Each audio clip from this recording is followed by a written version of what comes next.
तो लोग मेरे को देख करके थूक देते हैं, थूकते हैं बोले मेरे को देख करके।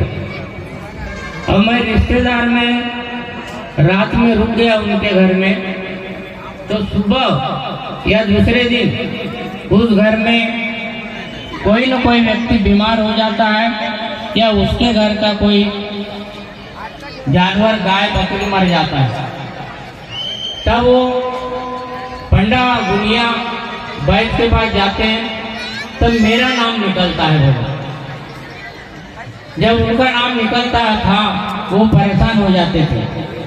वो बोले मैं कुछ भी नहीं जानता, एक मंत्र भी मेरे को नहीं मालूम, जादू टोना चलाना तो बहुत दूर की बात है, और मेरे को इतना बेकार आदमी समझा जाता है।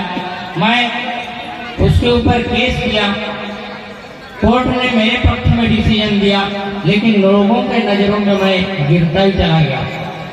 तो बोले इस प्रकार से हमारे परिवार में 20 साल हो गए, और 20 साल में हर 6 महीने के बाद हमारे घर में एक व्यक्ति को टीबी की बीमारी होती। 6 माह तक बीमार रहता है टीबी की बीमारी से, मेडिकल टेस्ट में भी टीबी रहती थी।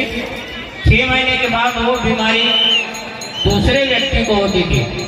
4 भाइयों का परिवार था उनका, उनके बच्चे, यानी हर 6 माह में टीबी की बीमारी एक से दूसरे को हो जाती थी। और उसके माँ के मुंह में इल्लियाँ आती थी, इल्लियाँ, जैसे चावल हम चावल बनाते, भात बनाते और उसमें किस प्रकार की इल्लियाँ पाई जाती, वैसी उनके माँ के मुंह में इल्लियाँ आती थी। और वो इल्लियों को बाहर निकालती थी, थूक देती थी। तो इस प्रकार का पटले जी के परिवार में दुख था। तब वो बाबा के मार्ग में आए और पहला कार्य 11 दिन का लिए। तब उन्हें बताया कि पहले 11 दिन के कार्य में एक शैतान, जिसको उधर की भाषा में मरादेव बोलते हैं, शैतान लंगोट पहना हुआ, शरीर में कपड़े नहीं, बहुत लंबे लंबे बाल, आंगन में खड़ा हुआ बोले और मेरे भाभी से बात करने लगा, अब मैं तुम्हारे घर में नहीं रह सकता क्योंकि तुम्हारे घर में बाबा हनुमान जी आ गए। ऐसा बाबा हनुमान जी आगे बोला और गेट खोल करके बाहर निकल गया और चला गया। तो इस प्रकार से उनके परिवार के दुख दूर हुए और वो आज सुखी है, संपन्न है।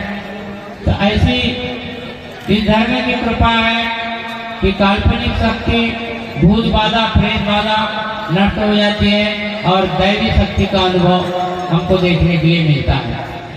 तो महान की बाबा जमदेव जी ने इस धर्म के माध्यम से ऐसे बहुत से सेवकों को अनुभव दिए हैं, और उन अनुभव को देख करके उसका लगाव अपने जीवन को जीने के लिए मिल गया, और जीवन जीने के लिए उन्होंने इस धर्म का सहारा लिए।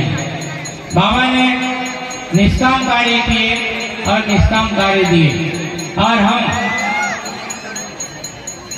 कार्यकर्ताओं से भी बाबा ने अपेक्षा किया कि वो किसी के जीवन को सुधारने के लिए मार्गदर्शन कर रहा है, उसने 1 रुपया भी उससे नहीं लेना चाहिए, चाहे